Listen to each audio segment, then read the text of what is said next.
ये है कि शुक्ल युगीन लेखक हैं राम प्रसाद निरंजनी, माखनलाल चतुर्वेदी, यशपाल मिश्र।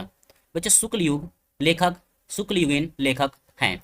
इनमें से बच्चों 4 ऑप्शन दिए गए हैं, 4 ऑप्शन में से कोई एक ऑप्शन सही है। सही ऑप्शन का आप चुनाव करेंगे, कौन सा ऑप्शन आपका सही है। तो बच्चों ऑप्शन नंबर यहाँ पे 20 सही हो जाएगा, माखनलाल चतुर्वेदी। माखनलाल क्या हो जाएगा, चतुर्वेदी। शुक्ल युगीन लेखक कौन है बच्चों, माखनलाल चतुर्वेदी। ऑप्शन नंबर बच्चों बी आपका बिल्कुल राइट हो जाएगा। ऑप्शन नंबर क्या हो जाएगा बच्चों, ऑप्शन नंबर बी यहाँ पे सही हो जाएगा। ऑप्शन नंबर बी को आप लोग टिक करेंगे। चलिए बच्चों आते हैं प्रश्न नंबर 2 की तरफ। प्रश्न नंबर 2 देखिए बच्चों क्या है, गुनाहों का देवता रचना की विधा है। गुनाहों का देवता रचना की विधा है, किस विधा की रचना है बच्चों। पहला दे रखा है कहानी, दूसरा दे रखा है नाटक, तीसरा दे रखा है बच्चों उपन्यास, तीसरा डी दे रखा है आत्मकथा। गुनाहों का देवता किस विधा की रचना है बच्चों। 4 ऑप्शन दिए गए हैं, 4 ऑप्शन में से कोई एक ऑप्शन सही है। सही ऑप्शन का चुनाव आप कीजिएगा और कमेंट करके बताइए कौन सा ऑप्शन आपका सही आ रहा है। तो बच्चों यहाँ पे ऑप्शन नंबर हो जाएगा सी। ऑप्शन नंबर सी ये राइट आंसर, उपन्यास। क्या हो जाएगा बच्चों, उपन्यास हो जाएगा। ऑप्शन नंबर सी आपका बिल्कुल यहाँ पे राइट हो जाएगा। चलिए बच्चों आगे बढ़ते हैं प्रश्न नंबर 3 की तरफ। प्रश्न नंबर 3 देखिए, प्रश्न नंबर 3 है बच्चों, किशोरी लाल गोस्वामी की रचना है। किशोरी लाल गोस्वामी की रचना है सरस्वती, राग दरबारी, दुलाई वाली और डी ऑप्शन है इंदुमती। डी ऑप्शन क्या है बच्चों, इंदुमती। 4 ऑप्शन दिए गए हैं, 4 ऑप्शन में से कोई एक ऑप्शन सही है। सही ऑप्शन का चुनाव आप करेंगे। तो बच्चों ऑप्शन नंबर क्या हो जाएगा, ऑप्शन नंबर डी सही हो जाएगा, इंदुमती। क्या हो जाएगा, ऑप्शन नंबर डी यहाँ पे सही हो जाएगा, इंदुमती। ऑप्शन नंबर डी को आप लोग टिक करेंगे। चलिए आगे बढ़ते हैं प्रश्न नंबर 4 की तरफ बच्चों। प्रश्न नंबर 4 देखिए, ध्रुव स्वामिनी के लेखक हैं। ध्रुव स्वामिनी के लेखक हैं कौन है बच्चों, जयशंकर प्रसाद, जगदीश चंद्र माथुर, राम कुमार वर्मा, डी ऑप्शन है बच्चों मोहन राकेश।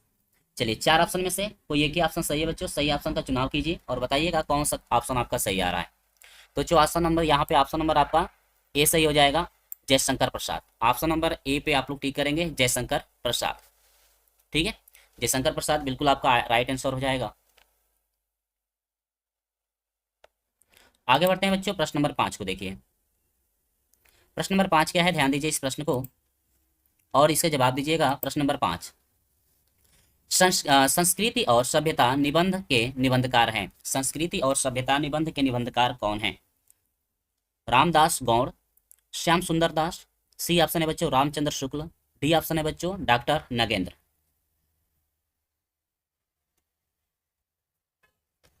बच्चों ऑप्शन नंबर आपका हो जाएगा बी ऑप्शन आपका बिल्कुल राइट हो जाएगा, श्याम सुंदर दास। ऑप्शन नंबर क्या हो जाएगा बच्चों, ऑप्शन नंबर बी यहाँ पे बिल्कुल राइट हो जाएगा, श्याम सुंदर दास। ऑप्शन नंबर बी को आप लोग टिक करेंगे। प्रश्न नंबर 5 का ऑप्शन नंबर बी आपका बिल्कुल सही हो जाएगा। प्रश्न नंबर 6 की तरफ बढ़ते हैं बच्चों। प्रश्न नंबर 6 क्या है, ध्यान दीजिएगा। भाव विलास के रचयिता हैं, भाव विलास के रचयिता कौन है। 4 ऑप्शन दिए गए हैं बच्चों, 4 ऑप्शन में से कोई एक ऑप्शन सही है। भाव विलास के रचयिता हैं, बताइए। भाव विलास के रचयिता हैं भूषण, केशव, मतीराम, देव।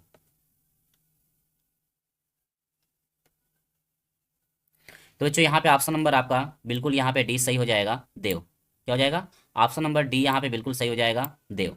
भाव विलास के रचयिता हैं देव। आगे बढ़ते हैं प्रश्न नंबर 7 की तरफ देखिए। रीति मुक्त काव्यधारा की रचना है सुजान सागर, बिहारी सतई, बिहारी सतसई, ललित ललाम और डी ऑप्शन है काव्य निर्णय। बच्चों ऑप्शन नंबर ए आपका बिल्कुल सही हो जाएगा, सुजान सागर। ऑप्शन नंबर क्या हो जाएगा, ए यहाँ पे सही हो जाएगा, सुजान सागर। ऑप्शन नंबर ए ये राइट आंसर।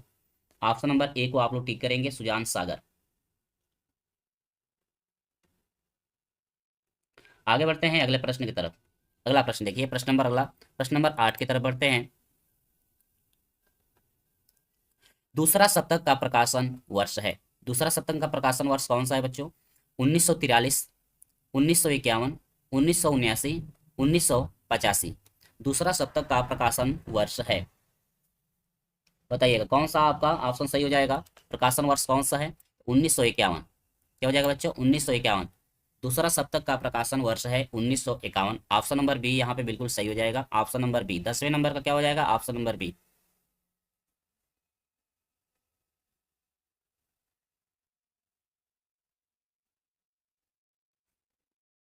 आगे बढ़ते हैं अगले प्रश्न की तरफ। प्रश्न नंबर 8 को देखिए। प्रश्न नंबर 8 कंप्लीट हुआ, 9 की तरफ आते हैं।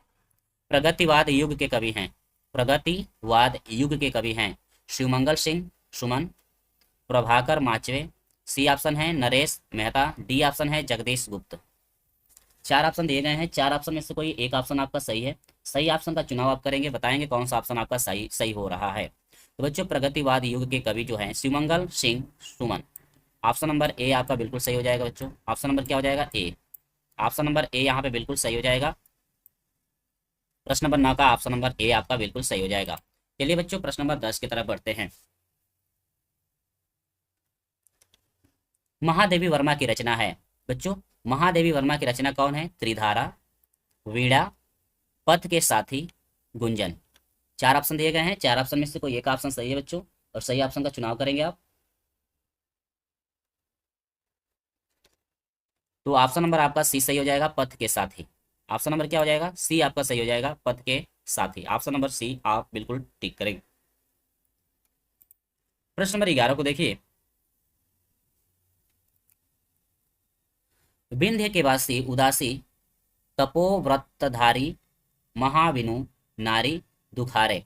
भक्ति में कौन सा रस है? करुण रस, हास्य रस, श्रृंगार रस और इनमें से कोई नहीं। तो बच्चों ऑप्शन नंबर आपका बी सही हो जाएगा, हास्य रस। ऑप्शन नंबर क्या हो जाएगा? बी आपका सही हो जाएगा, हास्य रस। यहाँ पे आपका ऑप्शन नंबर बी यहाँ पे सही हो जाएगा। आगे बढ़ते हैं, वीडियो को लाइक शेयर कर दीजिएगा अपने दोस्तों के साथ। अगला प्रश्न क्या है, ध्यान दीजिएगा। अगले प्रश्न की तरफ बढ़ते हैं। प्रश्न नंबर 12 को देखिए। प्रश्न नंबर 12, जहां उपमेय में उपमान की संभावना प्रकट की जाए वहां अलंकार होता है। बताइएगा, जहां उपमेय में उपमान की संभावना प्रकट की जाती है बच्चों, वहां पे अलंकार कौन सा होता है? ए ऑप्शन है बच्चों उपमा अलंकार, बी ऑप्शन है रूपक अलंकार, सी ऑप्शन है उत्प्रेक्षा, डी ऑप्शन है संदेह। कौन सा अलंकार होता है, कमेंट करके बताएंगे। तो बच्चों ऑप्शन नंबर आपका ए हो जाएगा, जहां पर उपमेय में उपमान की संभावना अथवा कल्पना प्रकट की जाती है वहां बच्चों आपका होता है उपमा अलंकार। कौन सा अलंकार? उपमा अलंकार होता है। तो ऑप्शन नंबर ए बिल्कुल आपका राइट हो जाएगा। ऑप्शन नंबर क्या हो जाएगा? ए बिल्कुल राइट हो जाएगा। आगे बढ़ते हैं, प्रश्न नंबर 13 को देखिए। सोरठा छंद में दूसरे और चौथे चरण में मात्राएं होती हैं बच्चों 11, 16, 12 और 13। सोरठा छंद में दूसरे और चौथे में मात्राएं क्या कितनी होती है? तो बच्चों आपका ऑप्शन हो जाएगा डी, 13 मात्राएं होती है। Option number D is right answer आप करेंगे। ऑप्शन नंबर डी को आप लोग टिक कर देंगे। आगे बढ़ते हैं बच्चों प्रश्न नंबर 14 की तरफ। अपव्यय शब्द में उपसर्ग जुड़ा है अ, उप, अप, अधि। अपव्यय, अपव्यय में उपसर्ग कौन सा जुड़ा हुआ है? अपव्यय। ठीक है, यहाँ पर आपका जुड़ा हुआ है ऑप्शन नंबर सी, ये राइट आंसर। अप क्या जुड़ा हुआ है बच्चों? अप जुड़ा हुआ है। ऑप्शन नंबर सी को आप लोग टिक करेंगे। आगे बढ़ते हैं बच्चों अगले प्रश्न की तरफ। प्रश्न नंबर 15 को देखिए। माता पिता में समास है, माता पिता में समास कौन सा है? माता और पिता, जो ये डैश लगा हुआ है बच्चों ये आपका और को इंडिकेट करता है। माता और पिता में समास कौन सा है? कर्मधारय, द्विगु समास, बहुब्रीहि समास, द्वंद्व समास। कौन सा ऑप्शन आपका सही है? सही ऑप्शन का चुनाव करेंगे। तो यहाँ पर बच्चों आपका हो जाएगा द्वंद्व समास। कौन सा समास है? द्वंद्व समास। माता और पिता में समास है द्वंद्व समास। ऑप्शन नंबर क्या हो जाएगा? ऑप्शन नंबर आपका डी बिल्कुल राइट हो जाएगा यहाँ पे। प्रश्न नंबर 16 को देखिए। समुद्र शब्द का परिवाची शब्द नहीं है। सागर, परवार, महीपति, जलधि। समुद्र का परिवाची शब्द नहीं है। चार ऑप्शन में से कोई एक ऑप्शन सही है। तो बच्चों यहाँ पे हो जाएगा महीपति। क्या हो जाएगा? महीपति। समुद्र का परिवाची शब्द कौन नहीं है? महीपति आपका नहीं है। ऑप्शन नंबर सी आपका बिल्कुल राइट हो जाएगा। आगे बढ़ते हैं प्रश्न नंबर 17 की तरफ। सौ का तत्समक शब्द है सत, सौ, सत, इनमें से कोई नहीं। चार ऑप्शन दिए गए हैं, तो आपका हो जाएगा सौ का तत्समक शब्द आपका होता है सत। ऑप्शन नंबर ए बिल्कुल यहाँ पे सही हो जाएगा।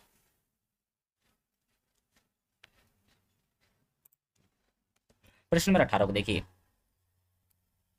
तेसाम में विभक्ति और वचन है। तेसाम में विभक्ति और वचन है पंचमी विभक्ति द्विवचन, षष्टमी विभक्ति एक वचन, षष्ठी विभक्ति बहुवचन, चतुर्थी विभक्ति एक वचन। ऑप्शन नंबर सी यहाँ पे बिल्कुल राइट हो जाएगा बच्चों।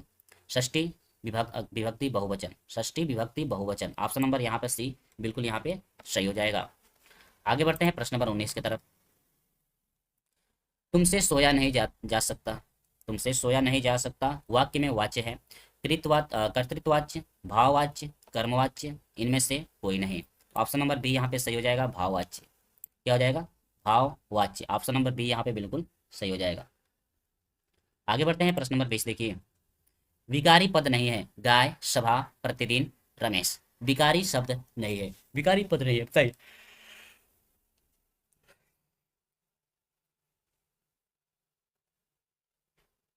भिखारी पद नहीं है। ऑप्शन नंबर यहाँ पे सी आपका बिल्कुल सही हो जाएगा, प्रतिदिन। क्या हो जाएगा बच्चों? ऑप्शन नंबर सी यहाँ पे हो जाएगा, प्रतिदिन। ठीक है।